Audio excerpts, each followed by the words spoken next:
అందరికీ నమస్కారం. ఈరోజు మనం చెప్పుకోబోయే కథ పుట్టినిల్లు మెట్టినిల్లు 3వ భాగం. కథలోకి వెళ్ళబోయే ముందు మీరు కనుక మన ఛానల్ని ఫస్ట్ టైం చూస్తున్నట్లయితే తప్పకుండా మన ఛానల్ని లైక్ చేయండి, షేర్ చేయండి, సబ్స్క్రైబ్ చేయండి, బెల్ ఐకాన్ క్లిక్ చేసి ఆల్ అనే బటన్ని ప్రెస్ చేయడం మర్చిపోకండి. కథని ఎక్కడ స్కిప్ చేయకుండా వినండి. మరి కథలోకి వెళ్ళిపోదామా? లాక్కెళ్ళిపోయి కుడికాలు పెట్టి పదవే అని లోపలికి తీసుకొచ్చేసరికి ఆ అమ్మాయి అలా సోఫాలో కూర్చొని తల పట్టుకొని వీడి పిచ్చి కోపం, వీడి షార్ట్ టెంపరు, వీడి ఫాస్ట్ డెసిషన్లో నేను ఇంత త్వరగా డెసిషన్ తీసుకుంటాడు అనుకోలేదో. అష్ట కష్టాలు పడి నేను ఆ ఇంట్లోకి ప్రవేశించింది ఎందుకో, మొదటి పావు నాదే కావాలి, మొదటి ఎత్తు నేనే వెయ్యాలనే నేనక్కడికి అసలు ఏ పని మీద వచ్చానో, నేను వీడి ప్రేమలో పడి, వీడి గోల్లో పడి, ఈ పెళ్లి హడావిడిలో పడి నేనెందుకు డిలే చేసేసాను. ఈలోపు అపోజిషన్ వాళ్ళు వేసేశారు కదా నా మీద. ఇది వచ్చేసింది కదా ప్రాబ్లం. అయ్యో, ఇప్పుడు మళ్ళీ ఆ ఇంట్లోకి ఎలా వెళ్ళాలి? ఎక్కడుంటే నేను అనుకున్నది అక్కడ చెయ్యాలనుకున్నది చెయ్యలేనురా మగడా అని ఆ అమ్మాయి అనుకుంటూ ఉండగా వెనకాలే వారదొచ్చింది. రావే రా, నువ్వు రావాలి, నువ్వు వాడికి ఇప్పుడు చెప్పాల్సినవి చెప్పాలి, నేను నీకు వంత పాడాలి, మళ్ళీ తిప్పి మేము ఆ ఇంటికి రావాలి, నేను అనుకున్నది జరగాలి అని ఆ అమ్మాయి అనుకుంటూ ఉండగానే, ఒరే తమ్ముడు, ఆ ఇల్లు నీదిరా, అమ్మా నాన్న నీకు పెద్దోడికి ఇచ్చిందిరా, నాదే ఉందిరా, నువ్వు అన్నట్టు గొడ్డుమోద్దాన్ని, పిల్లా జల్లా లేని దాన్నే ఏదో ప్రేమ కొద్దీ మిమ్మల్ని పెంచి పెద్ద చేశామమ్మా. మీ బావ నేను ఇవాళ పెళ్ళి అవ్వగానే నువ్వు ఇలా నీ భార్యను తీసుకొని వచ్చేస్తే నేనే తమ్ముళ్ళ కాపురాలు తీశానంటారా, మీరు పచ్చగా ఉంటే చూడలేక మిమ్మల్ని వెళ్ళగొట్టానంటారా. సరే, నాదే తప్పు, నేనే నీ పెళ్ళానికి సారీ చెప్తున్నాను, ఐఎమ్ సారీ అమృత అన్న తర్వాత అనుకోకుండా ఫ్యామిలీస్ అన్న తర్వాత పెళ్ళైన కొత్తల్లో కొన్ని డిస్టర్బెన్సెస్ ఉంటాయి. నేను చూసిన సిచ్యువేషన్ ఆ అమ్మాయిని అలాంటిది. కావాలని అమృతని నిందించి నిందలు వేస్తే నాకేం వస్తుంది చెప్పు? ఎందుకు తనతో నేను అలా మాట్లాడతాను చెప్పు? ఏదో నోటితొత్తరా పెద్దదాన్నే, నువ్వు అన్నట్టు వయసు అయిపోయింది, చాదస్తం, అమ్మలాంటి దాన్ని, అమ్మంత వయసున్న దాన్ని, తోడబుట్టిన దాన్ని, రక్తం పంచుకున్న దాన్నే, మిమ్మల్ని గుండెల మీద పెట్టుకొని పెంచిన దాన్నే వాళ్ళ అమ్మే అంటే అది పట్టించుకుంటుందంటరా. ఆడపిల్ల అన్న తర్వాత హద్దుల్లో ఉండాలి అని అంటం తప్ప. అయినా ఆ వాడు శరత్ అని శశిగా మారాడని, వాడు గే అని నాకు తెలుసా. చూసిన సిచ్యువేషను ఎలా ఉంది, దాంతో ఏదో నోరు పారేసుకున్న మాట నిజం. అలాగని మీ ఇంట్లో నుంచి మీరు వచ్చేస్తారా? నీ కాళ్ళు పట్టుకుంటానురా తమ్ముడు, రాయ్యా, మీరు లేకుండా నేను ఉండలేను, నా గుండె బద్దలైపోద్దిరా. అమ్మా నాన్నలు మనశ్శాంతిగా ఆత్మశాంతిగా ఉండరు. వాళ్ళు ఇప్పటికే మీరు ఇలా గడప దాటి వచ్చారో లేదో అమ్మా నాన్న ఫోటోలు కింద పడి పగిలిపోయినాయి. ఇదిగో ఫోటో కూడా తీసుకొచ్చాను చూడండిరా. మీరు అలా ఉండొద్దు నాన్న, రండమ్మ, రామ్మ అన్న తర్వాత వాడింటికి వాడిని దూరం చేస్తావా అమృత అనేసరికి అమృత ఇంకా నా టర్న్ వచ్చింది అని దేవు దగ్గరికి వెళ్ళి, ప్లీజ్ దేవ్, వెళదాంగా, పెళ్ళయి వచ్చి రాగానే మీ కుటుంబం నుంచి నేను నిన్ను దూరం చేశాననే మాట నేను తీసుకోలేనురా, ప్లీజ్ నన్ను మాట అనిపించొద్దు, నన్ను నువ్వేమీ అనిపించలేదు, ఈరోజు ఇదైంది, రేపొద్దున ఇంకొకటి అవుతుంది, నిన్ను ఎవరు ఏమన్నా సరే నేను టేక్ ఇట్ ఈజీ అని తీసుకోలేను. నువ్వు కూడా ఎలా మాట్లాడావే నన్నలా, నువ్వేం మగాడివి అని అడిగావు నన్ను. ఒక్క మాట చెప్పు, నేను నిన్ను ప్రాణం కన్నా ఎక్కువగా ప్రేమించాను, నిజం చెప్పు, నేను ఏ రోజైనా నీతో తప్పుడు ఉద్దేశంతో చెడుగా ప్రవర్తించానా? వచ్చింది శరత్తో శశో, నేను అసలు ఎవరు ఏంటి అని అడిగానా? ఏ రోజైనా మిమ్మల్ని అనుమానించానా? ఇంటిల్లపాది నిన్ను తప్పుగా మాట్లాడుతున్నా నిన్నే సపోర్ట్ చేస్తూ మాట్లాడానే తప్ప వాళ్ళ వైపు మాట్లాడానా అంటే ఐఎమ్ సారీ, కోపంలో ఏదొస్తే అది అనేస్తారే అమ్మాయిలు అన్న తర్వాత, వద్దులే అక్క, వద్దులేరా, మన ఇంట్లో మనమే ఉందాం అన్న తర్వాత, అయ్యో నేను చెప్తే వీడు వినడేంటి అన్నాక, నీ కాళ్ళు పట్టుకుంటానరా, నీకు దండం పెడతానంటే, చాచా పెద్ద ఆవిడ బాలేదు ఇలాగా, ఎంతైనా నిన్ను చిన్నప్పటి నుంచి పెంచింది కదా, వెళదాములే పోనే, ఇక నుంచి మళ్ళీ నువ్వు అక్కడికి వెళ్ళాక అలా జరిగింది ఇలా జరిగిందనే నువ్వు నన్నంటావు, ఆ తర్వాత మళ్ళీ మీ ఇద్దరూ కలిసి పోట్లాడుకోవటం వద్దక్క, నేను నీ భార్యని ఏమీ అనన్రా, నా తాళి మీద ప్రమాణం చేసి చెప్తున్నాననే మంగళసూత్రం బయటికి తీసి ఒట్టేసింది. అక్కడికక్కడే వారధి. దాంతో అమృత చచ్చా మనం ఇంకా లాగటం పద్ధతిగా లేదులే, పద వెళదాం, ఎందుకు పెద్ద ఇష్యూ చేయకో, అనవసరంగా వాళ్ళని బాధ పెట్టే నేనొచ్చి మీ కుటుంబాన్ని ముక్కలు చేశాననే చెడ్డ పేరు నాకొద్దు. నువ్వు నన్ను మాటలనిపించడానికి పెళ్లి చేసుకున్నావా? మీ ఆడాళ్లల్లో ఏం మొత్తుంటుందే, మీ ఆడాళ్లల్లో ఏం తెలివితేటలుంటాయే, మీ ఆడాళ్లల్లో ఏం ఆకర్షణ శక్తి ఉంటుందే? అవసరమైతే ఒక మగాడు నెత్తినెక్కగలరు, ఒక మగాడిని కాళ్ళు పట్టుకునేలా చేసుకోగలరు. ఎలాగైనా సరే మగాడు ఓడిపోయి ఆడది గెలిచేస్తదే అన్న తర్వాత, కానీ ఇక నుంచి ఏ డిస్కషన్స్ వచ్చినా, ఏ చిన్న ఇష్యూ జరిగినా కూడా నేను చచ్చినా ఒప్పుకోను అన్న తర్వాత, లేదు తమ్ముడు జరగదు అన్నాక అమ్మయ్య అనే అమృత దేవుని తీసుకొని మళ్ళీ ఆ ఇంటికి వెళ్ళిన తర్వాత నెక్స్ట్ డే మార్నింగ్ నుంచి ఆ అమ్మాయి చాలా మామూలుగా ఉంటూ వాడది భర్త శ్రీధర్ ఎదురుస్తే, గుడ్ మార్నింగ్ అన్నయ్య అంటూ, గుడ్ మార్నింగ్ మా, ఐఎమ్ రియల్లీ సారీ, ఏదో అనుకోని సిచ్యువేషన్స్లో తొందరపడి వాడది నోరు జారింది, తప్పట్టుకోకో, నేను ఏదో తెలిసి తెలియక అలా మాట్లాడేశాను, సుకుమార్ కూడా కావాలని అని ఉండలే అనేసరికి, పర్లేదన్నయ్య, మీరు చూసిన సిచ్యువేషన్ అలాంటిది, అర్థం చేసుకోగలను, మా అమ్మ నాన్న అంటే తప్పు పట్టించుకుంటానా ఏంటి, మిమ్మల్ని తప్పుగా అనుకోవటానికి, ఇవన్నీ మర్చిపోండి, మళ్ళీ మేము వెనక్కి వచ్చేసాం కదా, కూల్గా ఉందాం అన్నాక, థ్యాంక్ యూ మా అన్నాక, అవునన్నయ్య, ఆఫీస్ వర్క్స్ ఎలా జరుగుతున్నాయి, ఆఫీస్లో ఏమేం చేస్తారు, ఏమేం ప్రోడక్ట్స్ ఉంటాయి మన ఆఫీస్లో అని ఆ అమ్మాయి రోజు చాలా క్లోజ్గా ఇక శ్రీధర్తో అలా ఫ్రెండ్షిప్ పెంచుకుంది.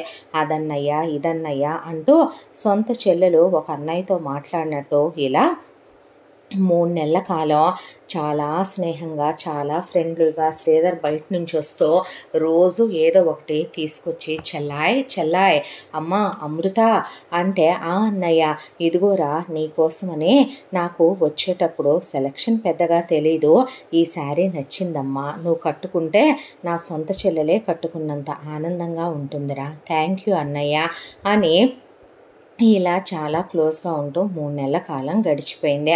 ఆ తర్వాత ఒక రోజున వాడదికి విపరీతమైన కడుపులో పోట్లు వచ్చి బ్లీడింగ్ ఆగకుండా అయిపోతూ, అసలు ఎంత ఇది చేస్తున్నా బ్లీడింగ్ ఆగట్లేదు, దాంతో కడుపులో పోట్లు వస్తున్నాయి, వామ్మో వాయు అనే మనిషి కుప్పకూలిపోయి పడి కొట్టుకుంటుంటే వెంటనే హాస్పిటల్కి తీసుకెళ్లారు. హాస్పిటల్కి తీసుకెళ్తే హాస్పిటల్కి వెళ్ళేటప్పుడే అంబులెన్స్కి తను ఫోన్ చేసింది అమృత. ఫోన్ చేసే అంబులెన్స్లో అమృత ఎక్కుతూ రమ్మనమని తన భర్త దేవుని కూడా ఎక్కించుకుంటే వెనకాల కారులో శ్రీధర్ సుకుమార్ బయలుదేరారు. హాస్పిటల్లో తను అనుకున్న హాస్పిటల్కి ఆ అంబులెన్స్ వెళ్ళింది. డాక్టర్ ముందు ఎమర్జెన్సీలో జాయిన్ చేయమనమని, తనకి యూట్రస్లో చాలా పెద్ద ప్రాబ్లం ఉంది, ఇమీడియట్గా తనకి సర్జరీ చేయాలి, అంటే యూట్రస్ తీసేయాలా అని అడిగాడు సుకుమార్. అక్కర్లేదండి, తనకి కొంచెం యూట్రస్ పక్కన ఉన్న ట్యూబ్స్లో ప్రాబ్లం ఉంది, అందులో ఒకటి రిమూవ్ చేస్తే సరిపోతుంది, అంటే ఇమీడియట్గా చేయండి, మా అక్క కన్నా మాకేది ఎక్కువ కాదు అన్న తర్వాత ఆవిడ ఆపరేషన్కి రెడీ చేసి ఆపరేషన్ చేశానని చెప్పి ఆ తర్వాత ఒక 10 డేస్కి డిశ్చార్జ్ చేసింది వాడదినే. ఆ తర్వాత ఇంటికి వచ్చిన తర్వాత ఇక అమృత మాత్రం అందరితో చాలా క్లోజ్గా ఉంటూ కలిసిపోయి సంతోషంగా సరదాగా, బావగారు మీరు నా అన్నయ్య లాంటి వారు, ఏదైనా తప్పుగా మాట్లాడి ఉన్నా నేను మీ గురించి ఎప్పుడూ తప్పట్టుకోలేదో, మీరు అలా ఉండకండి, మీరు మనసు బాధ పెట్టుకోకండి అన్నాక, మీరు అలా తాగితే మీ ఆరోగ్యం పాడైపోతే మీ తమ్ముడు బాధపడుతున్నాడు, నీకెందుకురా అనవసరమైన విషయాల్లో ఇన్వాల్వ్ అయ్యి అనవసరమైన సజెషన్స్ ఇస్తే ఎవరు మారుతారు ఇంట్లో అన్న తర్వాత, నోరు ముయిరా నువ్వు అన్న తర్వాత తగ్గిస్తానులే అని వెళ్ళిపోయాడు సుకుమారు.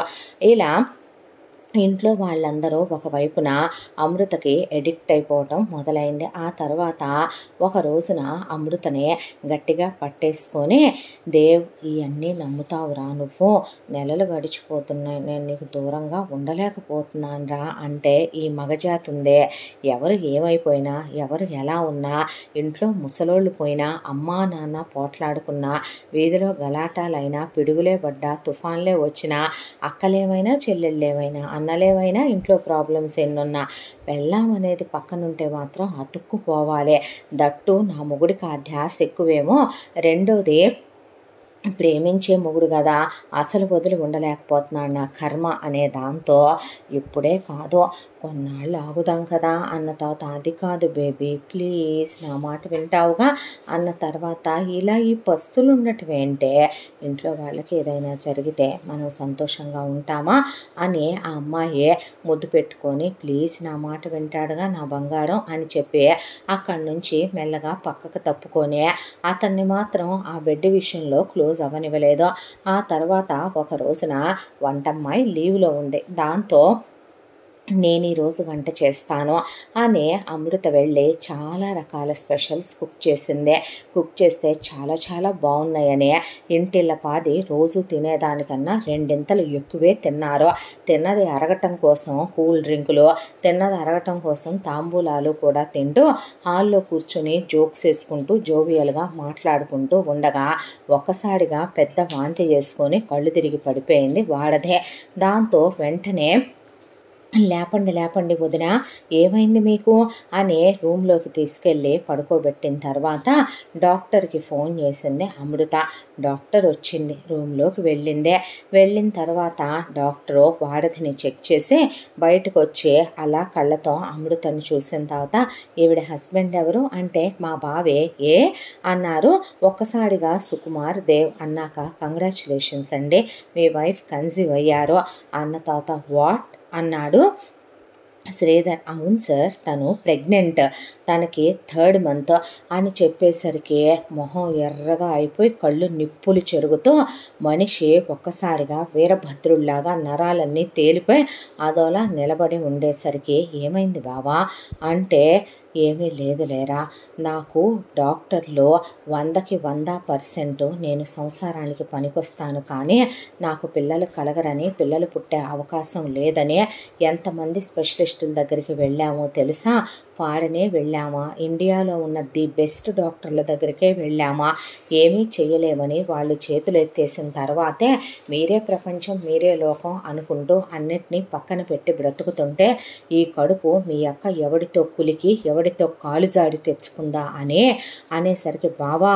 అన్నాడు సుకుమార్. కొడితే దవడ పగిలిపోతే క్యారెక్టర్లెస్ చీప్ ఎదవ, మీ ఫ్యామిలీకి క్యారెక్టర్ అనేది ఒకటి ఏడిస్తేనే కదరా చెత్త ఎదవ అనేపాటికి లోపలికి వెళ్ళి అమృత నుంచుంటే, నాకేమైందే అనేసరికి, నువ్వు ప్రెగ్నెంట్ అంట వదిన అని చెప్పేసరికి అమృత, ఏంటి పిచ్చిగా వాగితే పళ్ళు రాలిపోతాయంటే, దాన్నెందుకు నువ్వు పళ్ళు రాలికొట్టడం అక్క, నీకు చాలా పెద్ద మంచి ఖాతాలే ఉన్నట్టున్నాయిగా బయట, నువ్వు అందరిలాంటి దానివి కాదు, మహాపతివ్రతం అనుకున్నాం కదే అని చెప్పి ఒకవైపున సుకుమార్ ఎత్తుకున్న తర్వాత, దేవ్ ఆ రోజు అన్నావు కదా అక్క, నా పెళ్ళాం పతివ్రత కాదన్నావు, పతి తన్నావు, కాలు జారిందన్నావు, అవునులే పాపం నువ్వు వాడాల్సింది వాడటం మర్చిపోయి బరి తెగించి బజార్ దానిలాగా మనకొక ఇల్లు ఉందని, మనకొక కులం ఉందని, మనకొక పరువు ఉందని, మన అమ్మ నాన్న పోతూ మనకది ఇచ్చారని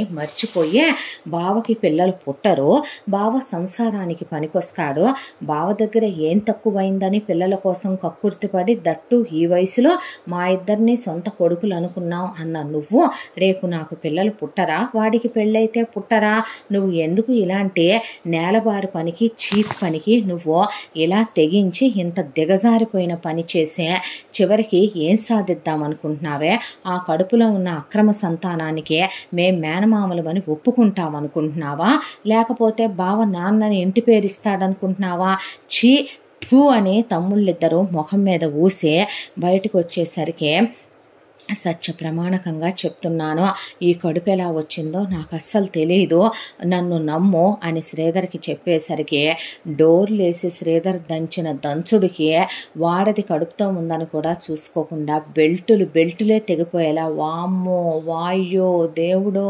నాయనో కుయ్యో మొర్రో అనేలాగా కొడితే, ఆ తర్వాత నేను ప్రెగ్నెంట్ కాదు, ఆ డాక్టర్ ఏదో అబద్ధం చెప్పిందే, నువ్వు దాని మాటలు నమ్మి నన్ను కొడుతున్నావు, నన్ను తిడుతున్నావు, ఇది నిజం కాదు అన్న తర్వాత, అన్నయ్య కొట్టొద్దు అన్నయ్య, చచ్చిపోద్ది, ఎంతైనా ఆడదే, ఒకవేళ నిజం కాదేమో బయట ఎక్కడైనా టెస్ట్ చేయిద్దాంగా.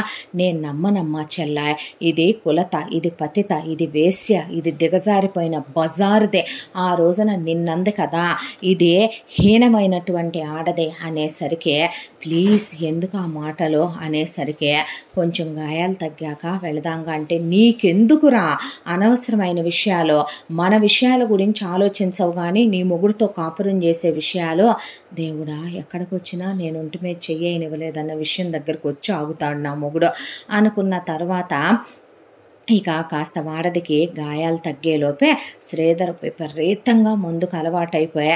పగలు రాత్రి తేడా లేకుండా తాగుతున్నాడు, వారధిని కుమ్ముతున్నాడు, తాగుతున్నాడు, వారధిని కుమ్ముతున్నాడు. ఆ తర్వాత 15 రోజులు కాస్త వారధి 4 అడుగులు వేస్తూ ఉండగా హాస్పిటల్ దగ్గరికి తీసుకెళ్లారు. తీసుకెళ్లి సిటీలో ఉన్న ది బెస్ట్ గైనకాలజిస్ట్ లేడీ డాక్టర్లు అందరి దగ్గరికి తీసుకెళ్తే అందరూ she's pregnant, she's pregnant, she's pregnant, she's pregnant, she's conceive, she's conceive, she's conceive అని చెప్పడంతో, ఇది కన్సీవ్, ఇది ప్రెగ్నెంట్ అనే దాంతో ఇంటికి వచ్చి మళ్ళీ తుక్కు కింద కొట్టాడు. కొట్టేసరికి ఒకవైపున వాడిదికి ఒంట్లో ఓపిక అయిపోతుంది.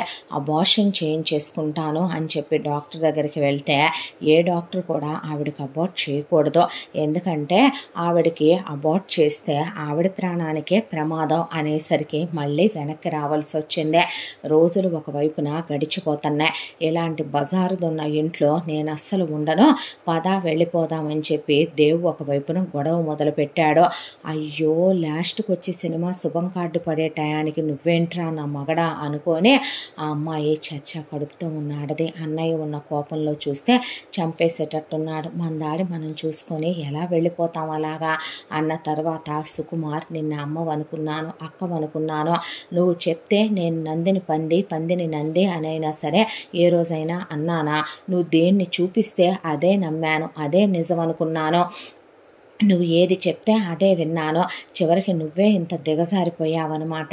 చిచ్చి, ఎందుకే ఇలా తయారవుతారు మీ ఆడవాళ్ళనే చాలా అసహ్యంగా బూతులు తిట్టి అక్క మీద చేయి చేసుకొని వెళ్ళిపోయాడు సుకుమార్ కూడా.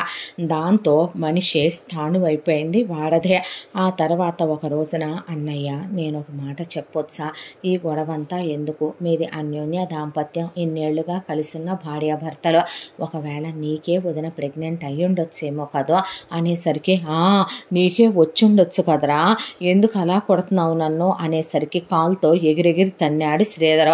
ప్లీజ్ అన్నయ్య కొట్టకు, కడుపుతో ఉన్న ఆడది చచ్చిపోద్దే, DNA చేయించితే సరిపోద్దిగా అన్న తర్వాత ఒక్క క్షణం పాటు శ్రీధర్ ఆలోచించడం మొదలు పెడితే, అసలు నీకెందుకే అని దేవంటే, చచ్చ ఒక ఆడదాని మీద అలా నింద వేయకూడదులే, నిజాలు తెలుసుకోకుండా అనేసరికి, ఇక దీనికి ఒక్కదానికే కాదు ఇంట్లో ఉన్న మగ పని వాళ్ళందరినీ పిలవండి బావమరిదే, నాకు తెలిసినోడు ఒకడున్నాడు, ఆడి దగ్గర పర్సనల్గా చేయించుతాను DNA టెస్ట్లో అని చెప్పి వాళ్ళతో DNAలు అందరితో చేయించితే 100కి 100% అది శ్రీధర్ది కాదని తెలిసిపోయింది లోపలున్న బేబీ. ఆ తర్వాత ఇంట్లో ఉన్న పని వాళ్ళందరితో చేయించితే వాళ్ళకి ఆ కడుపులో బేబీకి సంబంధం లేదని వచ్చినాయి DNA రిపోర్ట్లో. దాంతో ఇది ఇల్లు దాటేసిందిరా, వీధికి ఎక్కేసిందే. నేను అక్కడికి వెళ్తున్నా, ఇక్కడికి వెళ్తున్నా, షాపింగ్కి వెళ్తున్నా, సినిమాకి వెళ్తున్నా, ఫ్రెండ్స్తో ఉమెన్స్ క్లబ్కి వెళ్తున్నా, అటు వెళ్తున్నా, ఇటు వెళ్తున్నా అని చెప్పి ఏ హోటల్ రూముల్లో బుక్ అయ్యే ఎవడెవడితో కులికి తెచ్చుకున్నావే పతితా ఈ కడుపు అని పడేసి కుక్కను కొట్టినట్టు కొట్టేశాడు శ్రీధర్. దాంతో ఇలా రోజులు గడిచిపోతూ వాడిది కడుపు పెరిగిపోతుంది. దేవ్ అసహించుకుంటున్నాడు, సుకుమార్ అసహించుకుంటున్నాడు. ఈ విషయం ఊరంతా తెలిసిపోయింది. చుట్టాలు, బంధువులు, స్నేహితులు, బిజినెస్లో ఉన్నవాళ్ళు గుప్పున ఊరంతా ఈ విషయం ఎలా అయిపోయి ఎక్కడ చూసినా వీళ్ళ గురించి చెవులు కొరుక్కుంటూ వీళ్ళ గురించే, మొగుడికేమో పిల్లలు పుట్టరంట, పెళ్ళానికేమో కడుపు వచ్చిందంట, పతివ్రత పరమాన్నం వండితే రోజంతా ఆరలేదంటమ్మా, ఏం చేద్దాం అలానే ఉంటాయేమో అని రకరకాలుగా ఇళ్ళ చుట్టుపక్కల వాళ్ళు మాట్లాడుకుంటుంటే తల నరికేసినట్టు అనిపించి దేవుకి అసలు అబ్రాడ్ వెళ్ళిపోదాంరా, ఏంటి చండాలం, ఏంటి రోత, మనశ్శాంతి లేకుండా జీవితానికి ఇలాంటి వాళ్ళు పోతారనా, నువ్వు నా మీద చెయ్యించుకోలేదో, రావే కనీసం క్లోజ్ అన్నా అవుదాం అంటే ప్రపంచం బద్దలైపోతున్నా ఈ మాట మాత్రం మానని నా మొగుడు అనుకొని ఆ తర్వాత ఇలా కొన్ని రోజుల కాలం గడిచిపోయాక ఒక రోజున ఫోన్ మాట్లాడుతోంది అమృత. వారధి అటుగా వెళుతూ అక్కడ నుంచునేసరికి, డాక్టర్, ఆ రోజున మనం అనుకున్న ప్లాన్ ప్రకారమే మా వదిన వారధికి నేను హాస్పిటల్కి తీసుకొచ్చాను కదా, ఒక రకమైన మందిచ్చి దాంతో తను బ్లీడింగ్ అయ్యి పడిపోయింది కదా, మీరు బ్లీడ్ ఆపుతున్నాను, యూట్రస్ దగ్గర సర్జరీ చేస్తున్నాను అనే మీరు ఐవీఎఫ్ ద్వారా మీరు వేరే అతని స్పర్మ్ ఆవిడకి ఎక్కించడం ద్వారా ఆవిడ ప్రెగ్నెంట్ అయింది కదా, ఇప్పటి వరకు డిఎన్ఏ టెస్టులు చేయించితే ఆ డిఎన్ఏ టెస్టులో హస్బెండ్ది కాదని మిగతా వాళ్ళది కాదని తెలిసిందే. ఒకవేళ బేబీ పుడితే ఎవరితో అయినా మ్యాచ్ అవుతుందంటారా హస్బెండ్ వైఫులతో అనే ఆ మాట్లాడుతూ ఉండగానే మొత్తం వినేసింది వారదే. విన్న తర్వాత ఎవరికి చెప్పాలి? చిన్నోడిగా నమ్మడు, వాడి పెళ్ళాం మీద వాడు ఏం చెప్పినా నమ్మడు. పెద్దోడిగా ఇప్పుడు వాడు నన్ను నరికేసేటట్టున్నాడు, నా మొగుడికి చెప్తాను, ఎవరు నమ్మినా నమ్మకపోయినా నన్ను నా మొగుడు నమ్ముతాడు, ఏడి నా మొగుడు అని చెప్పి చూసుకుంటే కింద కూర్చొని రూమ్లో విచ్చలవిడిగా తాగుతూ కూర్చున్న తర్వాత ఈలోగా హాల్లోకి వచ్చి స్నానం చేసి మళ్ళీ తాగటం మొదలుపెట్టాడు శ్రీధర్. మొదలుపెట్టేసరికి, ఆపు, ఎందుకంత తాగుతామంటే నువ్వు కనపడితేనే నాకు అసహ్యం వేస్తుంది అనేసాడు శ్రీధర్. ఒకవైపున సుకుమార్ బావా వెళ్ళక తను వెళ్ళక ఎలాగని చెప్పి ఆఫీస్కి వెళ్ళటం మొదలుపెట్టాడు. ఈలోగా మేము బయటికి వెళ్ళి వస్తాం వదిన అని చెప్పి అమృత ఒకవైపున దేవుని తీసుకొని బయటికి వెళ్ళింది. వెళ్ళేటప్పుడు చెప్తే అని కూర్చుంది వారధే. వీళ్ళు వెళ్ళారో లేదో ఇక అలా వారధే చేయి పట్టుకొని గబా ముందు పూజ గది ఉంటే పూజ గది దగ్గరికి తీసుకెళ్ళి, శ్రీధర్ని నువ్వు ముందు ఇక్కడ కూర్చో, దేవుడి మీద ప్రమాణం చేసి నీ మీద ఒట్టేసి చెప్తున్నాను, ఈ కడుపు నీకు రాలేదు, కానీ నేనెవరితో కులికి కాలు జారి తెచ్చుకున్న కడుపు కాదు బావా ఇదే అంటే, ఏంటే పతిత కులత వేశ్య కథలల్లుతున్నావు అనేసరికి, నీకేమైనా పిచ్చా తిక్క ఏంట్రా, ఇదంతా ఈ డ్రామా అంతా నా రెండో తమ్ముడి పెళ్ళాం వేస్తోంది తెలుసా నీకు, అదే ఆ రోజున నేను దాని మీద నింద వేశానని దానికి అనుమానం వచ్చినట్టుంది.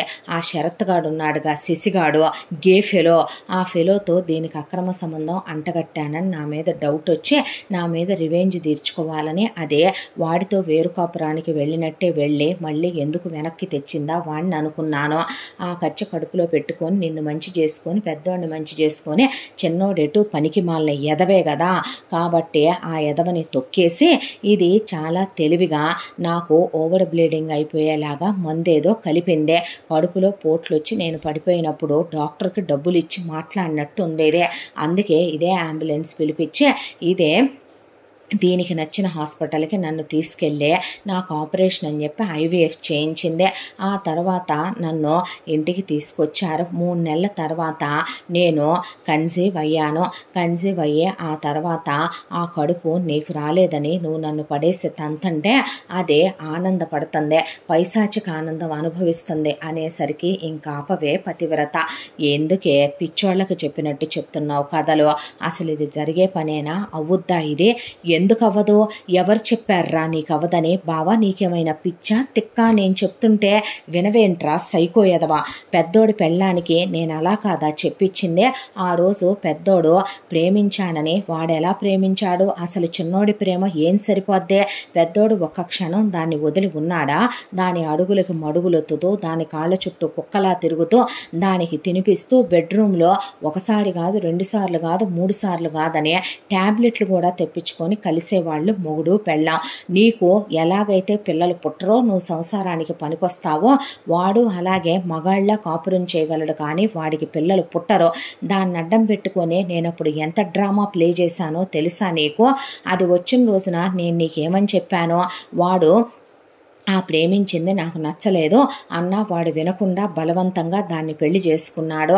అది పెళ్లి చేసుకొని ఇంట్లో అడుగుపెట్టిన క్షణమే నాకు వాడు పెళ్లి చేసుకున్న రంజని నచ్చలేదంటే నేను దాన్ని ఎలాగైనా ఇంట్లోంచి గెంటేయాలంటే నీ ఇష్టమని నువ్వు వదిలేసి ఊరుకున్నావా, ఊరుకున్న తర్వాత నేనేం చేశానో తెలుసా, వీళ్ళిద్దరిని ఎలా విడగొట్టాలా అనే పెద్దోడి పెళ్ళాన్ని చాలా ఎతికాను కారణాలు, వెతికితే వీళ్ళిద్దరూ ఒకటే క్లోజ్గా ఉండటం, ఒకటే డీప్ చీప్గా ఉంటాం.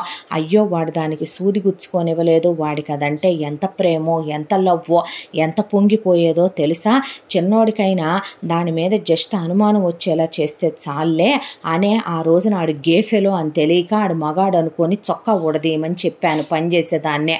అదే అలా కాదంటే వేరే వాడిని మాట్లాడి పంపేదాన్ని దాని గదిలోకే. నా కర్మ అయిపోయింది, నా రాత అయిపోయింది. ఆ రోజున నేను చేసిన పిచ్చి పనే, తింగరి పనే. చిన్నోడు నమ్మేస్తాళ్లే అనుకుంటే వాడికి పెళ్ళాం మీద ఎంత నమ్మకం, ఆడికి పెళ్ళాం మీద ఎంత ప్రేమ పుట్టుకొచ్చేసిందే. అలాంటిదే పెద్దోడు పెళ్ళాన్ని ఎలాగైనా సరే విడగొట్టేసేయాలే మనం అని చెప్పి అనుకున్న ఆ క్షణమే నాకు దానికి కడుపు రావట్లేదేంటి, వాళ్ళేమీ వాడట్లేదని తెలిసింది నాకు. దాంతో అనుమానం వచ్చే పెద్దోడిని తీసుకొని వెళ్ళి ఏంట్రా పిల్లలు పుట్టట్లేదు అని చెప్పి టెస్ట్ చేయించాను. చేయించితే డాక్టర్ గుండె గుబేలం అనే విషయం, వాడు సంసారానికి పనికొస్తాడు, నీలా వాడు పిల్లల్ని కంటానికి పనికి రాడు అని చెప్తే 10 మందిని కన్సల్ట్ చేసి కనుక్కున్న తర్వాత అస్త్రం దొరికింది అనిపించింది. దాంతోనే ఆ అమ్మాయికి చెప్పకు, చెప్తే బాధపడుద్ది. మాతృత్వం అనేది ఏ స్త్రీకైనా ఒక వరం లాంటిదే. ఇప్పటికే నేను పిల్ల పాపలు లేకుండా అయిపోయాను, నువ్వు అలా అయిపోకూడదురా, నీకు పుడతారేమో, మేబీ కొన్నాళ్ల పాటు మందులు వాడదాము, అప్పుడు ఇంకా బెస్ట్గా ట్రీట్మెంట్ చేయించుకుందు కానీ నాన్న, చెప్పకు తమ్ముడు అని వాడి దగ్గర ప్రామిస్ తీసుకొని, పుట్టకపోతే చిన్నోడి పిల్లల్లో నుంచి ఒకళ్ళని తీసుకుందు కానీ 4-5 గంటదలే, రేపొద్దున చిన్నోడు చేసుకునే పెళ్ళాము అని చెప్పి వాడిని మాయ చేసి మభ్యపెట్టి మందులు ఇప్పించి ఇంటికి తీసుకొచ్చాను. ఆ తర్వాత నీ పెళ్ళాంతో నువ్వు ఇంటిమేట్ అయినా ఇప్పుడున్న సిచ్యువేషన్స్లో మందులు వాడేటప్పుడు కుక్కమూతి పిందెల లాంటి పిల్లలు పుడితే, కాబట్టి నువ్వు హెల్దీగా ఉన్నప్పుడైతే హెల్దీ స్పర్మ్ రిలీజ్ అయ్యి హెల్దీగా ఉండే బేబీస్ వస్తాయి అని చెప్పి నేను దానికి కాపర్టీ వేయించుకొస్తానని చెప్పి ఆల్రెడీ నేను ఒక డాక్టర్తో ముందే మాట్లాడుకొని దాన్ని అక్కడికి తీసుకెళ్ళి కాపర్టీ వేయాలని మత్తిమ్మనమని చెప్పి ఐవీఎఫ్ ప్రాసెస్ చేయించాను. చేయించిన తర్వాత ఆ ఐవీఎఫ్ ప్రాసెస్ దానికి తర్వాత సక్సెస్ అయిందే. అది కళ్ళు తిరిగి పడిపోయింది, వాంతులైనాయి.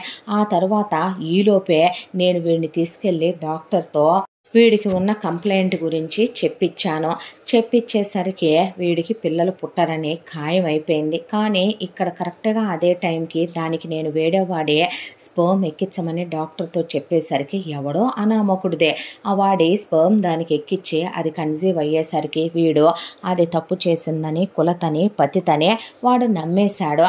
ఆ తర్వాత దాన్ని నేనేం చేశానో, వాడితో ఏం చేయించానో, దాన్ని ఎలా గెంటిచ్చానో, విడాకులు ఇప్పించానో, కడుపుతో ఉందని కూడా చూసుకోకుండా నిర్దాక్షిణ్యంగా దాని కడుపులో ఉన్న బిడ్డ వీడిది కాదనే మ్యూచువల్కి వెళ్ళి మరి వాడిని విడగొట్టేశాను. ఇప్పుడు నా కర్మకి చిన్నోడి పెళ్ళానికి మళ్ళీ అదే తెలివితేటలు వచ్చే ఆ దరిద్రపు దానికి ఇవన్నీ ఎలా తెలుసో ఏంటో, ఎవడో ముక్కు మొహం తెలియనోడే స్పర్మ్ అది నాకు ఎక్కించమని డాక్టర్తో మాట్లాడుకున్నట్టుంది. అది ఇందాక ఫోన్లో మాట్లాడుతుంది. నా మీద అది పగబట్టింది బావా, నా మీద దానికి తీరని కోపంతో ఉందే. అది చేసిన పాపం ఇదే. నేను నిన్ను మోసం చేయలేదో, ఈ కడుపు నేనేమి ఎవరితో కులికి తెచ్చుకుంది కాదో, నమ్ము ప్లీజ్ అన్న తర్వాత ఏమోలే ఎవడికి తెలుసు అంటూ ఉండగా నేను చెప్తాను మిస్టర్ శ్రీధర్ అని క్లాప్స్ కొట్టుకుంటూ అమృత, అలాగే పైనుంచి నిర్ఘాంతపోయి దేవ్, నోట్లో నుంచి మాట రాక సుకుమార్ ఒకళ్ళ తర్వాత ఒకళ్ళు అలా మెట్లు దిగుతూ వచ్చారు. మీరు బయటికి వెళ్ళారు కదా అంటే వెనక నుంచి ఒక డోర్ ఉంది, పనికి మాలిందానా, అట్నుంచి మేము రాలేమా లోపలికి అన్న తర్వాత దేవ్ నిర్ఘాంతపోయి, నువ్వు చేసావా అక్క ఇదంతా, నువ్వు అసలు ఆడదానివేనా, ఆడజన్మే ఎత్తావా, ఆడపుట్టకే పుట్టావా అని అడిగాడు సుకుమార్. అడిగేసరికి నిన్ను చూస్తేనే అసహ్యం వేస్తుంది. వీడేమో లవ్ చేస్తాడు, పెళ్ళాన్నేమో ఇంటికి తెస్తాడు, నువ్వేమో వాడి పెళ్ళాం నీకు నచ్చకపోతే వాడి పెళ్ళానికి ఎవడదో స్పర్మ్ ఎక్కించి కడుపులని నిందలేయించి ఈ పిల్లలు పుట్టని ఎదవలిద్దరిని ఇంట్లో కూర్చోబెట్టుకొని నువ్వేమో వాడి పెళ్ళాన్ని ఎల్లగొడతావు. పైగా ఇప్పుడు మళ్ళీ నీ కడుపులో బిడ్డకి ఎవన్నో మళ్ళీ ఫాదర్ని చేయటం ఇష్టం లేక నీ మొగుడిని ఫాదర్ చేయటం కోసం కొత్త కథ అల్లుతున్నావంటే ఛ ఛ ఛ ఛ ఛ చచ్చచ్చచ్చ తప్పుగా మాట్లాడుతున్నావు దేవ్. ఇక్కడ అందరూ వేసే మెలో డ్రామాలో ఒక 10 నిమిషాల పాటు ఆపేస్తే నేను మీకు అనగనగా ఒక కథ చెబుతాను. ఇప్పటిదాకా ముందు ఈ కథలో చాలామంది పాత్రలు వస్తాయి దేవ్. ఈ కథలో లేని పాత్ర అంటూ నీదే, ఈ కథకి సంబంధించని పాత్ర అంటూ నీదే. నువ్వు ఈ కుటుంబంలో వాడివైనా, నీలో ఈ కుటుంబంలో వాళ్ళ రక్తం ప్రవహిస్తున్నా, నీకు ఈ కథతో నువ్వు ఒక పాత్రధారివే తప్ప ఈ కథలో నువ్వు సూత్రధారివి కాదు. మరి ఆ కథ ఏంటో తెలుసుకుందామా? ఆ కథలోకి నాతో పాటు ట్రావెల్ చేసుకుంటూ మీరు కూడా రండి. అనగనగనగనగా కొన్ని సంవత్సరాల క్రితం కోట్ల రూపాయల ఆస్తులతో పెద్ద పెద్ద వ్యాపారాలతో ఈ సిటీకి వచ్చి స్థిరపడ్డారు మీ అమ్మ నాన్న. వాళ్ళకి పెళ్ళైన వెంటనే పుట్టింది మీ అక్క వారధే. ఆడపిల్ల పుట్టింది. వాళ్ళకి మగపిల్లల మీద విపరీతమైన ఆశ. మగపిల్లలు పుట్టాలన్నది వాళ్ళ కోరిక. ఆడపిల్ల పుట్టిందని వాళ్ళేమీ తక్కువ చేయలేదు.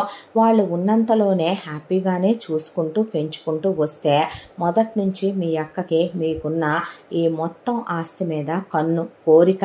దాంతో అది మీ అక్క పెరిగే కొద్దీ మీ అక్క అందరితో నేను ఒక్కగానొక్క కూతుర్ని, నేను ప్రిన్సెస్నే, రేపొద్దున నేను కింగ్ని చేసుకుంటే క్వీన్ అవుతాను, మాకు ఎన్ని కోట్ల రూపాయల ఆస్తులు ఉన్నాయో తెలుసా అని మీ అక్క మొత్తం నాకే, అంతా నాకే అనుకుంటూ ఉన్న క్షణంలో మీ అక్క పుట్టిన 20 ఏళ్లకే మీ అమ్మ చేసిన పూజలు ఫలించి, నాటు మందులు ఫలించి, డాక్టర్ల దగ్గరికి తిరిగి ఫలించి మీ అమ్మ కన్సీవ్ అయిందే. కర్మానికి ఈ మహానుభావుడు మిస్టర్ సుకుమార్ గారు మీ అన్నగారు పుట్టారు. పుట్టేసరికి ఈవిడ ఆశలు సగం ఆవిరైపోయినాయి. ఎందుకంటే ఉన్న ఆస్తులో సగం ఇతనికి మీ అమ్మ నాన్న పెడతారు కాబట్టి. ఆ తర్వాత ఇక పిల్లలు పుట్టర్లే, దరిద్రం వదిలిపోయిందిలే అనుకుంటున్న టైంలో మీ పెద్దన్నయ్య పుట్టిన కొంతకాలానికే తమరు పుట్టుకొచ్చారు. తమరు పుట్టుకొచ్చేసరికి ఆశ పూర్తిగా ఆవిరైపోయింది. ఉన్న ఆస్తి కొడుకులు కాబట్టే, ఇష్టమైన కొడుకులు కాబట్టే, వాళ్ళు మిమ్మల్ని వెండి బుయ్యాలల్లో వేసి ఊపారు కాబట్టే, మిమ్మల్ని కాలు కింద పెట్టనివ్వకుండా ఫర్ క్లాతుల మీద నడిపించారు మీ అమ్మ నాన్న. పట్టుపరుపుల మీద పెంచేశారు మీ ఇద్దరు కొడుకుల్నే. కాబట్టి మీ అక్క కళ్ళల్లో నిప్పులు పోసుకుందే. ఆస్తి మీద ఉన్న మీ అక్క ఆశ అణగారిపోవటం మొదలైందే. అదే టైంకి మీ అక్క పెళ్లి వయసుకు వచ్చిందే. కనీసం ప్రిన్స్ చార్మింగ్ లాంటి కోటాను కోట్లున్న కోటీశ్వరుడికి ఏ బిల్గేట్స్కో ఇచ్చి చేస్తారని మీ అమ్మా నాన్న అనుకుంటే, మీ నాన్న ఏనాడో మాటిచ్చాననే దాంతో ఆయన చెల్లెలు కొడుకైన మిస్టర్ శ్రీధర్ ఉన్నాడు కదా, ఇతగాడికి ఉందే 30 ఎకరాల పొలం. ఆ 30 ఎకరాల పొలం ఉన్న ఇతను చదివింది ఆఫ్టర్ ఆల్ ఇతను డిగ్రీ. ఇతను మీ అక్కకి ఆన్ల, ఇతను మీ అక్కకి నచ్చల. కాకపోతే ఆ రోజుల్లో మీ అక్క వయసుకు వచ్చిన దగ్గర నుంచి వయసులో ఉన్నారు కాబట్టి మీ అక్క బావ, మీ బావ ఫ్రీక్వెంట్గా మీ ఇంటికి వచ్చి వెళ్ళటం, మీ అక్క మీ బావ కన్ను గీటటం, మీ బావ ఏదో కొంచెం మీ అక్కని వచ్చినప్పుడల్లా అలా అలా కొంచెం డాబా మీద ఉన్న అన్ని గదుల్లోకి తీసుకెళ్ళి అలా మెల్లగా సరసాలాడటం, ఆ సరసాలు కాస్త మెల్లగా కాళ్ళు జారటం, ఏళ్ళు జారటం. అప్పుడు బాగానే జాగ్రత్తగానే గవర్నమెంట్ వాళ్ళు చూపించిన ప్రకారమే వీళ్ళు బర్త్ కంట్రోల్ వాడి ప్రెగ్నెన్సీలు రానివ్వలేదు. ఆ తర్వాత మీ అమ్మ నాన్న వీడితో తిరిగినా సరే ఎవడో కోటీశ్వరుడికి ఇచ్చి పెళ్లి చేస్తారులే, వయసు బెంకం ఆపుకోలేక తిరిగేశానని మీ అక్క అనుకుంటున్న టైంలో ఈ మీ బావకే ఇచ్చే, మీ బావ మీ అక్క మీద మోజు పడుతున్నాడని, ఎప్పుడో మీ నాన్న మాటిచ్చానని వీళ్ళిద్దరికీ పెళ్లి చేసేశారు.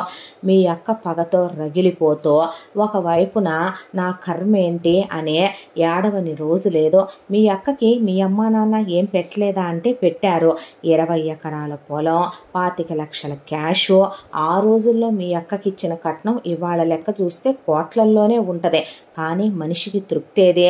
మీ అక్కకి 200 తులాల బంగారం, 20 కేజీల వెండి, ఒక డైమండ్ సెట్టు, దాంతోపాటు 2 ల్యాండ్లు పెట్టి మరీ మీ బావకి ఇచ్చి పెళ్లి చేశారు. కానీ మీ అక్క కన్ను పెద్దది. మీ అక్క కన్ను ఎలాంటిదంటే ఈశ్వరుడిచ్చిన కళ్ళు ఎంత మేర చూడగలుగుతాయో అంత మేర నేల మొత్తం నాదే అనుకునే రకం మీ అక్క. అలా మీ అక్కకి మీ ఆస్తి మొత్తం కావాలి.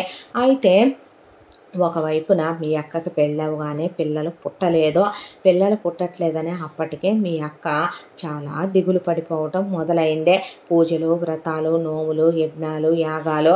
మీ అమ్మకు మీరు లేటే కాబట్టి ఆ సాలు వచ్చిందేమోనని ఫస్ట్ అవి స్టార్ట్ చేసిందే. ఈలోపు వన్ ఫైన్ డే మీ అక్క ఏమీ చేయించలేదులే, కానీ వీళ్ళ అమ్మ నాన్న, అదే మీ మేనత్త, మేనమామ, మీ అమ్మ నాన్న కలిసి వెళ్ళే యాక్సిడెంట్లో పోయేసరికి మీ అక్క కన్ను మళ్ళీ మీ ఆస్తి మీద పడిందే. మీ ఇద్దరు పసివెధవలో వచ్చి మెల్లగా ఇక్కడ తిష్టేస్తే మొగుడు ఏమైనా మీ బావ తక్కువడు అనుకుంటున్నావా? మీ అక్క మీ బావ ఇద్దరు క్రైమ్ పార్ట్నర్లే. మీ విషయంలో ఆస్తి మొత్తం చుట్టేయాలనుకున్నారు, అనుభవించాలనుకున్నారు. పిల్లలు పుడతారనే ఆశపడ్డారు. వాడని మందులు లేవో, ఎక్కని డాక్టరు హాస్పిటల్ మెట్లు లేవో, వెళ్ళని స్వామీజీలు లేరు, తినని నాటు మందులు లేరు. ఏం తిన్నా ఫైనల్లే అందరూ కలిసి తేల్చింది ఏంటంటే మీ బావకు మగతనం ఉండే ఆడదాన్ని తృప్తిపరిచే కాపురం చేయగలడే తప్ప మీ బావకి పిల్లల్ని కనే సమర్థత లేదు, అతనికి సంతాన యోగం లేదు అనే. దాంతో మీ బావక మీ అక్క బయట చెడు తిరుగుళ్ళు తిరిగితే నచ్చదు. మీ అక్క వేరే వాడి స్పర్మ్తో పిల్లల్ని కంటే మీ బావ ఒప్పుకోడు. దాంతో మీరే పిల్లలు అనుకొని బ్రతుకుతున్నానని చెప్పిన మీ అక్క ఇప్పుడు మీ అక్క కడుపులో ఉన్న బిడ్డ నిజమే మీ బావది కాదు, నేను వేరే వాడి స్పర్మే మీ అక్కకి ఎక్కిచ్చే ఇప్పుడు కడుపు తెప్పించాను. కానీ మీ అక్కకి ఆల్రెడీ ఏ ఆడదానికైనా సరే ఒకటి తెలుసా, మొగుళ్ళు సెకండ్ సెటప్లు పెడతారు, మొగుళ్ళు చెన్నెళ్ళు పెడతారు. మొగుళ్ళు 2 కాపురాలు పెట్టి ఇంట్లో ఇల్లాలు వీధిలో వెలయాలు అనే కాపురాలు చేయటం, సెకండ్ సెటప్లను పెట్టి వాళ్ళకి పిల్లల్ని ప్రసాదించటం కామను. కానీ ఇక్కడ సాధారణ మీ అక్కకే మీ బావ నిజం చెప్పాలంటే సంసారంలో ఇచ్చే సుఖంతోనూ తృప్తి చెందలేకపోయిందే. ఎందుకంటే మీ అక్క ఎక్స్పెక్టేషన్స్కి తగినట్టు మీ బావ ఉండలేడు. తర్వాత సంతానం విషయంలో మీ బావ కంప్లీట్ చీప్ వేస్ట్ ఫెలో. కాబట్టి మీ అక్క తనకు నచ్చిన ఒక మగాడిని సెలెక్ట్ చేసుకుందే. వాడి పేరు అచ్యుత్. ఆ తర్వాత వాడితో కలిసే మీ అక్క తను నచ్చినట్టుగా ఉంది, తృప్తి పడింది. ఆ తర్వాత మీ బావ ఇవ్వలేని సుఖాన్నే వాడిచ్చాడు, మీ బావ చేయలేని కడుపు వాడు చేశాడు. మీ అక్క చాలా తెలివైందే. ఆ టైంలో నిన్ను మీ అన్నయ్యని హాస్టల్కి పంపించిందే. గేమ్ ప్లే చేసేటప్పుడు బయటికి డౌట్ రాకుండా మీ బావ ఫారిన్ ట్రిప్పులకి వెళ్ళేవాడు బిజినెస్ పని మీద. వెళ్ళినప్పుడు మీ అక్క చక్కగా నేను పుణ్యక్షేత్రాలకి తిరుగుతున్నాను పిల్లల కోసమని వాడిని తీసుకొని మీ అక్క ఊటీలు, కొడైకెనాల్లో, అసలు ఇక్కడ కాకుండా ఎక్కడెక్కడో హిమాచల్ ప్రదేశ్లో, మధ్యప్రదేశ్లో అలాంటి ప్లేసులు మారుతూ వాడితో కలిసి ఫుల్గా మీ అక్క బేబీ షవర్ల దగ్గర నుంచి సీమంతాల వరకు అన్నీ చేయించుకొని కడుపు వచ్చిందనేసరికి మీ అక్క ఎక్కడైనా ప్రతి ఆడది కూడా మొగుడితో తాళి కట్టించుకుంటుంది. మీ అక్క విటుడితో కూడా ఇంకో తాళి కట్టించుకుంది తెలుసా, అబద్ధం అనుకుంటున్నారా అని వారిది మెళ్ళలో మంగళసూత్రాలు బయటికి లాగితే ఇదేమో మీ బావ కట్టింది. అవునా, నువ్వు కట్టిందేనా ఇదే అనేసరికి శ్రీధర్ అలా చూస్తూ నుంచుంటే ఇదేమో ఇదిగిదిగో మీ రెండో బావ వీడు అనేసరికి మనుషులు అక్కడికి లాక్కొని తీసుకొచ్చారు ఒక నలుగురినే. ఎవరి నలుగురు అని చూస్తున్నారా, ఎక్స్ప్లెయిన్ చేస్తాను. వీడేమో మీ రెండో బావ. వీడికి తెలుసు మీ అక్కకు మొగుడున్నాడనే. వీడే పని చేయడు. అక్కడ మీ అక్క వీడిని హౌస్ హస్బెండ్ చేసే వీడికి వెళ్ళ, వీడికి బెంచ్ కారు, వీడికి బ్యాంక్ బ్యాలెన్సు, దాంతోపాటు వీడు ఒక్కో స్ప్రే 25,000 30,000 వాడతాడు, ఒక్కో బట్టల జత 25,000 30,000 వాడతాడు. మీ అక్క ఎప్పుడు కావాలంటే అప్పుడు చిరాగ్గా ఉంటే వెళ్ళుద్దే. మీ అక్కని తృప్తిపరిచి సుఖపెట్టి పంపిస్తాడు వాడు. అందుకోసమే మీ అక్క ఒక సూత్రం మీ బావకి, ఒక సూత్రం వాడికి కట్టించుకొని ఇద్దరు మొగుళ్ళతో కాపురాలు చేస్తూ ఈ ముగ్గురు ఎవరని చూస్తున్నారా, ఈ ఇద్దరు కూతుళ్ళు మీ అక్క కష్టపడి కష్టార్జితంతో కన్నా మీ అక్క కూతుళ్ళు పెద్దది శ్రావణి, చిన్నది చంద్రిక. వీడు మీ అక్క కొడుకు శ్రీకాంత్. ఎక్కడో విన్నట్టున్నాయి కదూ పేర్లు దేవ్. అదిగో మీ అక్క ఆ రోజున అందన్నావు గుర్తుందా, పెద్దోడికి శ్రావణి అనే అమ్మాయితో నీకు ఆ శ్రావణి చెల్లెలు చంద్రికతో పెళ్లి కుదిర్చాను, నువ్వు ప్రేమిస్తున్నాను అని చెప్తున్న అమృతని పెళ్లి చేసుకోకూడదు, వాళ్ళని పెళ్లి చేసుకోవాలి అని. ఎందుకో తెలుసా, వీళ్ళు మీ అక్క రెండో మొగుడికి పుట్టిన మీ మేనకోడళ్ళు, వీళ్ళు మీ అక్క కూతుళ్ళు. మీ అక్క ఎందుకు వీళ్ళని మీకే ఇచ్చి చెయ్యాలనుకుందో తెలుసా? ఈ హోల్ ఆస్తంతటికే తన కొడుకైనటువంటి ఈ శ్రీకాంత్ గారిని వారసుని చెయ్యాలనే. ఆ విషయం మీ బావకు ఓపెన్గా చెప్పగలదా? శ్రీధర్కి చెప్పలేదు కాబట్టే మీ అక్క మీ అన్నయ్యకి తన పెద్ద కూతుర్నిచ్చి పెళ్లి చేద్దాం అనుకుందే. వయసులో చిన్నది కాబట్టి కొంచెం ఒళ్ళు ముదిరాక ఇచ్చి చేద్దాం అనుకునే లోపు మీ అన్నయ్య కాలేజీకి వెళ్ళాడు. కాలేజీకి వెళ్ళినటువంటి మీ అన్నయ్య ఖాళీగా ఉంటాడా? అక్కడ ఒక అమ్మాయిని ప్రేమించాడు. ప్రేమించిన అమ్మాయిని మీ అక్క వద్దంటున్నా, ఇష్టం లేదంటున్నా బలవంతంగా మీ అన్నయ్య నీదేం ప్రేమ, నిజమే పగలు రాత్రి తేడా లేకుండా ముద్దులు హగ్గులు. అబ్బో మీ అన్నయ్య ఒక్క ఫిజికల్గా క్లోజ్ అవటం తప్ప గిఫ్ట్లు సెలబ్రేషన్స్ ఓ రేంజ్లో చేసి ఏం కరెక్ట్గా నేను చెప్పానా, నేనేమైనా స్పెల్ మిస్టేక్ చెప్పానా సుకుమార్ అనేసరికి తల దించేశాడు సుకుమార్. అలా ప్రేమించి ఒక అమ్మాయిని పెళ్లి చేసుకొని తీసుకొచ్చాడు. మీ అక్క తన పెద్ద కూతురు ఉండాల్సిన స్థానంలో వేరే అమ్మాయి ఉందని తీసుకోలేకపోయింది. దాంతోనే ఆ అమ్మాయిని ఎలాగైనా సరే గెంటేయాలనుకుందే. మీ అన్నయ్య నీలాగా నువ్వు కాబట్టి దూరంగా ఉంచాలి అని నేను కరెక్టే పంతులు గారికి డబ్బులు ఇచ్చి చెప్పిస్తేనే నువ్వు నాకు దూరంగా ఉన్నావు. అదెందుకనే విషయం మనం తర్వాత మాట్లాడుకుందాం. కానీ మీ అన్నయ్య పగలు రాత్రి తేడా లేకుండా ట్యాబ్లెట్స్ వాడి మరీ వైఫ్తో క్లోజ్ అయ్యేవాడు. వీళ్ళని విడగొడదాం అనుకుంటున్న మీ అక్కకి మీ అన్నయ్య వైఫ్కి కడుపు రాలేదని డౌట్ వచ్చి మీ అన్నయ్యకి టెస్టులు చేయించితే మీ అన్నయ్య సేమ్ మీ బావలాగానే పిల్లలకి పనికిరాడనే విషయం తెలిసిందే. దాంతో ఆ విషయాన్ని అప్పుడు బయటికి రానివ్వకుండా మందులు వాడుతున్నట్టుగా నటించి ఇప్పుడు మీ అక్క ఇందాక చెప్పిందే కథ, ఆ కథని అమలుపరిచే IVFలో మీ అన్నయ్య పెళ్ళానికి కడుపు తెప్పించిందే. ఆ తర్వాత మీ అన్నయ్య పెళ్ళాన్ని ఇంట్లో నుంచే గెంటేయించి విడాకులు ఇప్పించే మీ అన్నయ్యని అలా ఒంటరిగా మిగిల్చిందే. ఇప్పుడు టైం ఎటు వస్తోంది కాబట్టి తన పెద్ద కూతురు కూడా వయసుకు వచ్చింది కాబట్టి మీ అన్నయ్యకి పిల్లలు పుట్టరు అని తెలిసినా ఎందుకు తన పెద్ద కూతుర్ని ఇచ్చి పెళ్లి చేయాలనుకుందో తెలుసా? ఆస్తి కోసం. దాందే ఉంది, మీ అన్నయ్య సంసారానికి పనికొస్తాడు కాబట్టి మీద చెయ్యేస్తాడు. పిల్లలే కావాలి అనుకుంటే గనక ఇప్పుడు మహా అయితే నీకు పుట్టిన వాళ్ళని తీసుకోవచ్చుగా. ఆ నీకు పుట్టేది కూడా తన చిన్న కూతుర్నే నువ్వు చేసుకుంటే తన చిన్న కూతురికి పుట్టే పిల్లలే కదా. మీ అన్నయ్య మీ అక్క ఏది చెప్పినా సరే వినటానికి గోతికాడ కుక్కలా పిచ్చి కుక్కలా రెడీగా ఉంటాడు కదా. మాటకు ముందోసారి అక్క, మాటకి వెనకోసారి అక్క అంటూ ప్రపంచం మీద చాలామంది ఆడపిల్లలు మమ్మ పప్ప బాయ్ల్ని చేసుకోము అంటున్నారు, ఆ సిస్టర్ బాయ్స్ని చేసుకోమని అంటున్నారు అంటది సమాజం. ఇలాంటి ఆడయి ఉన్నాయి కాబట్టే కదా ఆడపిల్లలు ఆడపడుచులు ఉన్న ఇళ్లకే వెళ్ళకూడదనే నిర్ణయం తీసేసుకొని కూర్చుంటున్నారు కొంతమంది. ఇలాంటివి మనసులోనేమో ఒకటి పెట్టుకుంటాయి, పైకేమో తేనె పూసిన కత్తుల్లాగా అమృతాలు ఒలికిస్తూ మాట్లాడతాయి నోట్లో నుంచే. ఇక ఆ తర్వాత నువ్వేమో నన్ను చేసుకుంటానన్నావు. దాంతో మీ అక్క మళ్ళీ కోపంతో రగిలిపోయిందే.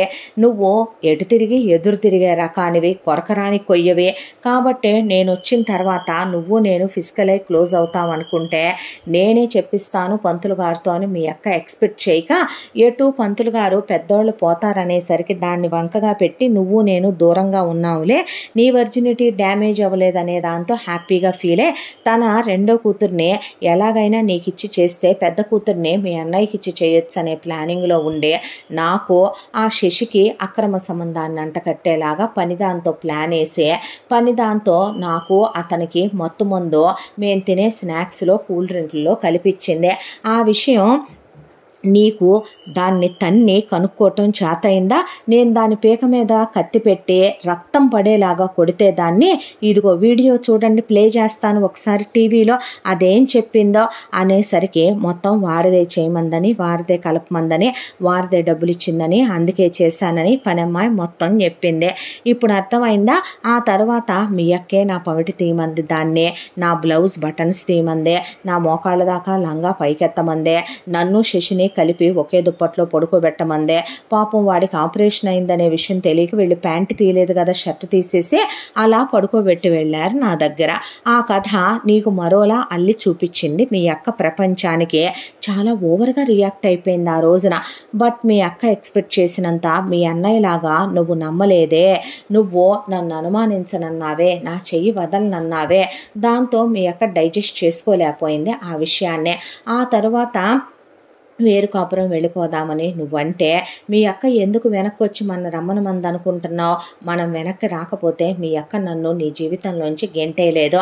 గెంటేయలేకపోతే తన ఇద్దరు కూతుళ్ళని ఈ ఇంటికి మీ అక్క తీసుకురాలేదు. తన ఇద్దరు కూతుళ్ళు ఈ ఇంటికి రాకపోతే తన కొడుకు ఈ ఇంటికి రాలేడు.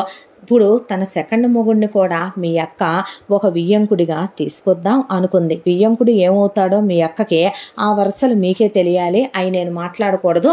అది సమాజానికి కూడా అర్థమయ్యే భాషననుకో. మరి అన్నయ్య అని పిలిచేవాడితో రంకు చేసే మీ అక్కనే ఏమంటారో మరి నాకైతే తెలియదు కదా. అవునులే, ఏదో సామెత చెప్పినట్టు పగలంతా పతివ్రతలుగా ఉండేవాళ్ళు రాత్రులు కూడా అలా ఉండక్కర్లేదు కదా. మీ అక్క చేసినటువంటి రాజకీయాలు ఇంతవరకు ఇప్పుడు మీ ఫ్యామిలీకి సంబంధించినవి నేను ఓపెన్ చేశాను. ఇక ఈ కథలోకి నేనెందుకు వచ్చాను? ఈ కథలో నేనెందుకు నీకే భార్యనయ్యాను? ఈ కథలో నేనెందుకు ఇన్వాల్వ్ అవ్వాల్సి వచ్చింది? అసలు నేనెందుకు పంతులు గారితో నువ్వు నా మీద చెయ్యొద్దని చెప్పించాను అనే కథలో ఇంకొక వైపుకు వెళదామా? మరి నా కథ వింటారా? అనగనగా ఒక అందమైన పల్లెటూరు మాదే. ఆ పల్లెటూరులో చాలా ఆనందంగా ఉండే కుటుంబం మాదే. మా పెదనాన్న పేరు ప్రకాశరావు, మా నాన్న పేరు చందర్రావు. ఇద్దరు అన్నదమ్ముల్ని రామలక్ష్మణులు అనేవాళ్ళు ఊరంతా కూడా. మా తాతయ్య ఇచ్చిన ఇంట్లోనే మధ్యలో గోడ కట్టుకొని ఒకవైపున మా పెద్దమ్మ పెదనాన్న, ఒకవైపున మా అమ్మ నాన్న ఉంటూ వాళ్ళ అందమైన జీవితాన్ని మొదలుపెట్టారు. ఆ పల్లెటూరులో ఉన్న 5 ఎకరాల పొలం మా నాన్నకి 2.5 ఎకరాలు, మా పెదనాన్నకి 2.5 ఎకరాలు రాసిపోయాడు మా తాతయ్య. ఆ పొలాన్నే మా నాన్న మా పెదనాన్న ఇంకొక 10 ఎకరాలు ఎదురు తీసుకొని వ్యవసాయం చేసుకునేవాళ్ళు. సంతోషంగా సాగిపోతున్న వాళ్ళ జీవితాల్లో ఫస్ట్ మా పెద్దమ్మ గర్భవతి అయింది. అయిన తర్వాత 10 నెలలకి మా పెద్దమ్మ కూతుర్ని ప్రసవించింది. ఆ కూతురు పేరు రంజని. మీ అన్నయ్య ప్రేమించి పెళ్లి చేసుకునే మీ అక్క ఎవడితో స్పర్మ్ ఎక్కించి కడుపులు తెప్పించి ఇప్పుడు పాపతో ఒంటరిగా వీళ్ళు నిందేసి అక్రమ సంబంధాలు అంటగట్టి విడాకులిచ్చి బయటకి గెంటిన రంజని మా పెదనాన్న కూతురు, స్వయాన నాకక్కయ్య. ఆ తర్వాత కొంతకాలానికి మా అమ్మ కడుపుతో ఉంది. మా అమ్మకి నేను పుట్టాను. పుట్టిన తర్వాత నాకు ఒక 1 year ఏజ్ ఉన్నప్పుడు మా పెద్దమ్మ నన్ను మా అక్కని కూర్చోబెట్టుకొని మా పెద్దమ్మ రమ బయట ఆడిస్తోంది మా ఇద్దరినే. మా పెదనాన్న ప్రకాశరావు పొలంలో ఉన్నాడు. మా అమ్మ ఇంట్లో వంట పని చేసుకుంటుంది. మా నాన్న ఏదో బ్యాంకుకి వెళ్ళాలని చెప్పి బ్యాంక్ బుక్ కోసం ఇంటికి వచ్చిన వాడు మా అమ్మ చూసుకోకుండా గ్యాస్ సిలిండర్ పక్కన ట్యూబు అలా కాలిపోయి గ్యాస్ లీక్ అయిపోవడంతో గ్యాస్ బండ పేలిపోయి మా అమ్మ నాన్న చనిపోయారు.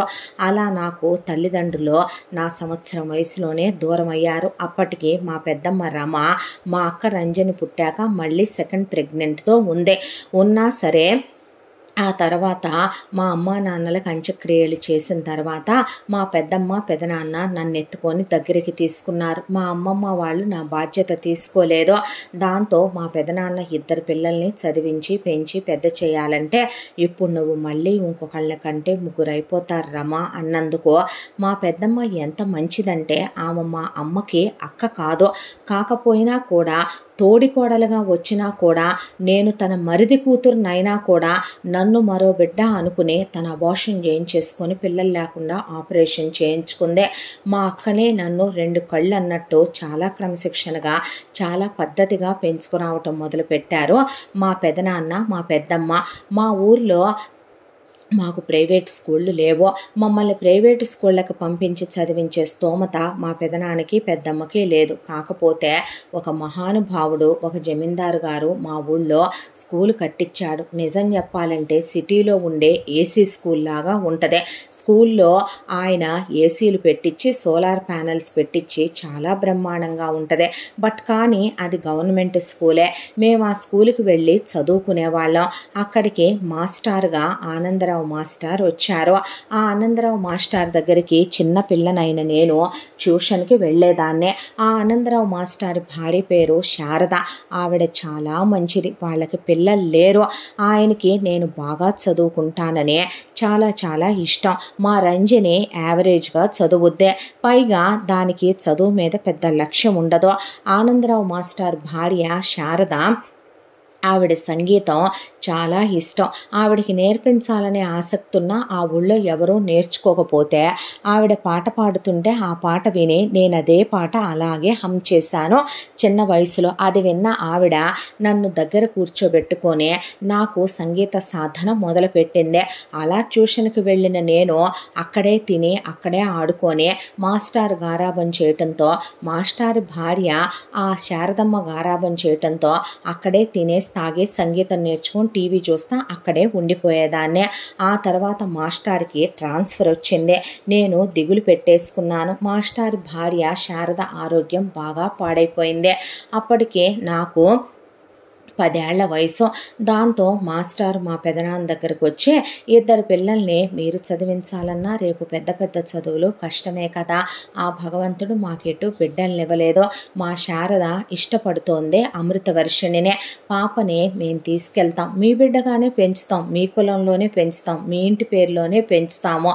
కాకపోతే పాపకు మేము సంగీతం నేర్పించి అదేం చదువుకుంటానంటే అది చదివించే, మాకున్న 4 రూపాయలు దానికి పెట్టుకుంటాం, మాకివ్వరా పెంచుకోవటానికి. నా భార్యకెటు ఆరోగ్యం బాగోట్లేదు, ఆవిడ ఎంతకాలం ఉంటుందో ఎప్పుడు దేవుడి దగ్గరికి వెళ్ళిపోద్దో నాకే తెలియదు అనేసరికి మా పెదనాన్న వెనక ముందు ఆడుతుంటే నేను వెళ్ళి మా పెదనాన్న చేపట్టుకొని నేను వెళతాను మమ్మీ, వెళతాను డాడీ అన్నాను. మా పెద్దమ్మని పెదనాన్ని నేను మమ్మీ డాడీ అని పిలుస్తాను. ఆ తరువాత వాళ్ళు వదల్లేక మాస్టర్ అంతగా అడిగేసరికి కాదనలేక నేను వెళతాననేసరికి నన్ను వాళ్ళకిచ్చి పంపించారు. ఎప్పుడైతే మాస్టారు ఆయన భార్య నన్ను తీసుకెళ్లారో నా లైఫే మారిపోయింది. నన్ను వాళ్ళు అమ్మ నాన్న అని పిలవమంటే నేను ఆనందరావు గారిని నాన్న అని, శారద గారిని అమ్మ అని పిలిచేదాన్ని. నన్ను నెత్తిన పెట్టుకొని చూసుకునేవాళ్ళు. ఆయన గవర్నమెంట్ జాబ్ చేస్తున్నా నన్ను చాలా పెద్ద ప్రైవేట్ స్కూల్లో వేశారు. దాంతోపాటు ఒకవైపున ఆవిడ నేర్పించే సంగీతం నాకు అయిపోయిందనే కర్ణాటక మ్యూజిక్ దగ్గర నుంచే అక్కడ ఉన్నటువంటి ది బెస్ట్ అనిపించేటటువంటి సంగీతం టీచర్ల దగ్గరికి నన్ను తీసుకెళ్ళి కొందరిని ఇళ్లకే పిలిపించి ఆవిడ దగ్గర కూర్చోబెట్టి మరి నాకు సంగీతం నేర్పించడం మొదలు పెడితే ఒకవైపున చదువులో ఫస్ట్, ఒకవైపున సంగీతంలో కూడా అలాగే అన్నిట్లో ఫస్ట్ ఉండేదాన్ని నేను. దానికి తోడు మ్యూజికల్ ఇన్స్ట్రుమెంట్స్ వాయించడం అంటే నాకు ప్రాణం. దాంతో పియానో, వైలన్ ఇవన్నీ కూడా ప్రత్యేకమైనటువంటి స్పెషలైజేషన్లు చేసిన వాళ్ళ దగ్గరికి తీసుకెళ్ళి జాయిన్ చేసి నన్ను సానపట్టిన వజ్రాన్ని చేసేసారు. నేను అప్పుడప్పుడు పెద్దమ్మ పెదనాన్నల దగ్గరికి అసలు వెళ్ళేదాన్ని కాదు, కానీ ఫోన్ చేసేదాన్ని. వాళ్ళే వచ్చే నన్ను చూసి వెళుతూ ఉండేవాళ్ళు. ఇలా రోజులు సంవత్సరాల కాలం గడిచిపోతూ మా రంజినికి ఒక్కటి కూడా మా పెదనాన్న బుద్ధి మా పెద్దమ్మ బుద్ధి రాలేదు, చదువు అవ్వలేదు. దాంతో మా పెదనాన్న 10th అయిపోయాక పెళ్లి చేద్దామంటే నేను చేసుకొని పై చదువులు చదవాలనే, ఇంటర్ అయ్యాక పెళ్లి చేద్దామనుకుంటే నేను పెద్ద కాలేజీలో ఇంజనీరింగ్ చదువుకొని తీరాలని, నేను చచ్చిపోతానని బెదిరించేసరికి సరే ఉన్న పిల్లలో ఒక పిల్ల వెళ్ళిపోయింది కదా, దీన్నన్నా చదివిద్దామనే దాంతో మా పెదనాన్న ఉన్న 2.5 ఎకరాలు ఆయన వాటాకు వచ్చే దాంట్లో ఎకరం పొలం అమ్మి మరి ఈ పనికి మాలిన దాన్ని తీసుకొచ్చి మీ అన్నయ్య చదివే కాలేజీలో వేశాడు. ఇంతటితో కథ 3వ భాగం పూర్తి. ముగింపు భాగంతో మళ్ళీ కలుసుకుందాం. తప్పకుండా మన ఛానల్ని లైక్ చేయండి, షేర్ చేయండి, సబ్స్క్రైబ్ చేయండి, బెల్ ఐకాన్ క్లిక్ చేసి ఆల్ అనే బటన్ ప్రెస్ చేయడం మర్చిపోకండి. ఇంత మంచి కథను మనకు అందించిన కథా రచయిత్రి జి. యామిని శ్రీనివాస్ గారు. ముగింపు భాగంతో మళ్ళీ కలుసుకుందాం. Thank you so much.